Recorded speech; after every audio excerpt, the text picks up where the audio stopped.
My name is Jesse. I have a story that happened at the hotel where I used to work a few years ago. It's a story that is kept secret by the hotel authorities. If people don't work there, they wouldn't know about it. This hotel is indeed famous. It is one of the hotels among nations that has many branches worldwide. I don't need to mention the location, but this is a story that I experienced myself when I was 24 years old after completing my hotel management studies. I was accepted to work at the hotel.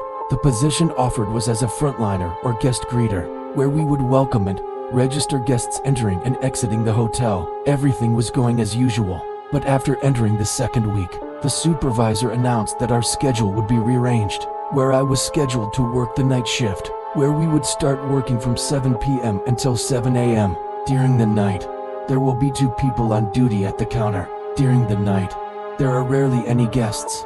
The guests who go in and out of the hotel do so without needing our assistance at the counter.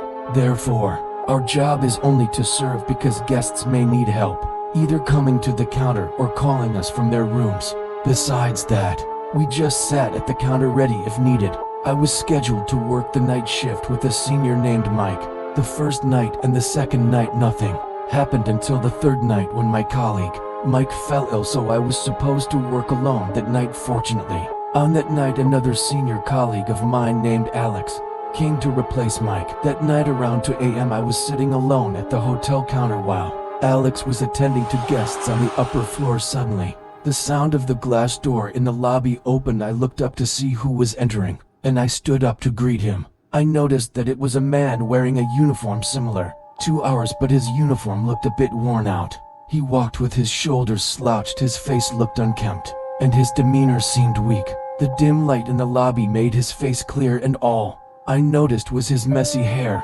Without paying attention to me at the counter, he walked slowly towards the hotel lift. At that time, nothing came out of my mouth. I felt more confused than scared, because the man in front of me was wearing the same uniform as we did. In other words, this is my colleague. The man then walked towards the hotel lift, and with each step he took, the sound of his leather shoes echoed throughout the hotel lobby. At that moment, I was still watching him slowly make his way towards the lift located in the lobby. For him to reach the lift, he has to pass through a large pillar located in the middle of the lobby. If he is behind this pillar, he will be out of my sight at the counter. Behind this pillar is a blind spot for us at the counter. If anyone passes through this pillar to reach the lift, they will be seen from behind the pillar, but not this man. If he doesn't come out from behind the pole, it's as if he disappeared into thin air. I am still standing at the counter, my gaze sharpening as I wait for him to come out from behind the pole.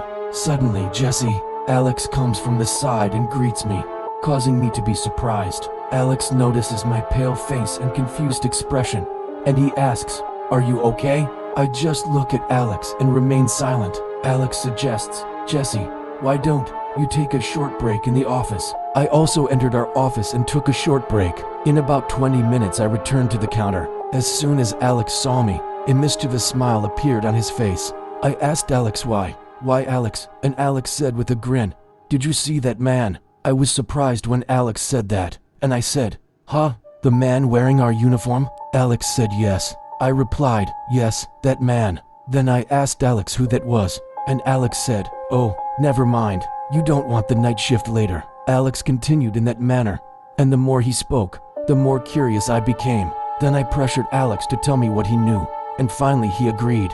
Then Alex told a story about what had happened in this hotel once upon a time. Alex began his story. Once upon a time, there was a housekeeping supervisor who worked here. He was known to be strict, but his strictness was different. When he got angry, it wasn't just about scolding, but he would hit and slap the housekeeping staff. Many couldn't stand him. That's why many quit their jobs.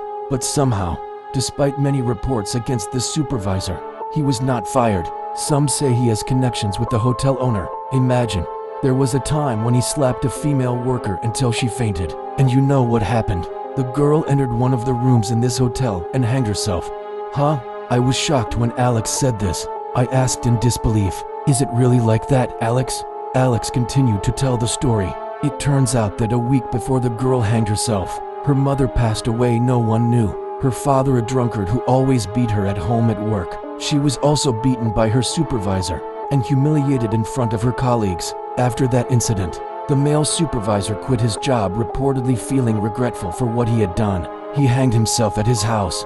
However, not long after the man passed away, there will be a sighting of a man entering the hotel at night. According to the story, he will go up to the room where the woman committed suicide and apologize. That's the man you saw earlier. I heard Alex's story. My hair is standing on end. My hands are trembling because I am more shocked to hear the story than afraid. I, who was sitting, just stared at the floor while I was shocked hearing Alex's story. Alex said, "Who? That's it. I don't want to tell my story. I don't want to scare you. It's okay, Jesse. You calm down first. I want to go upstairs for a moment." Alex stood up, and before he walked away, from his mouth came a sentence, but this time his voice changed tone. Soft and gentle, he said, "I want to go up where who knows today he forgives me."